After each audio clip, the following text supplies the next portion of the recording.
Hello everyone, সবাই কেমন আছেন? আজকে বৃহস্পতিবার, বাহিরে প্রচণ্ড বৃষ্টি হচ্ছে। এই যে দেখতে পাচ্ছেন, বেলকনির অবস্থা তো মারাত্মক খারাপ। আমার তো একটু ভয় লাগছে বাহিরে বের হতে, কিন্তু আমি আসলে দেখতে যাচ্ছি আমার পাখিদের কি অবস্থা। বাপরে, দরজা খোলা মাত্র একদম গাটা মনে হচ্ছে আমার ভিজে যাচ্ছে। আর বেলকনি তো দেখতেই পাচ্ছেন প্রচণ্ড নোংরা আর জলে ভরে গেছে।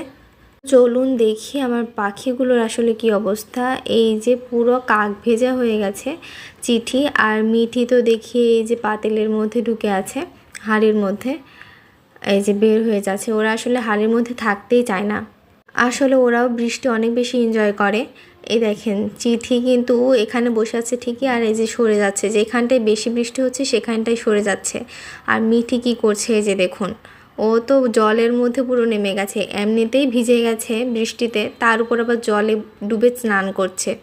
আসলে এদের কাণ্ড কারখানা আমার আসলে মাথায় ঢোকে না। যেদিন প্রচণ্ড গরম হয় সেদিন কিন্তু আমি স্নান করতে দেখি না, অথচ আজকে দেখেন পরিবেশ ঠান্ডা আছে, বৃষ্টিতে ভিজে গেছে, তারপরও স্নান করছে। কি কিউট না?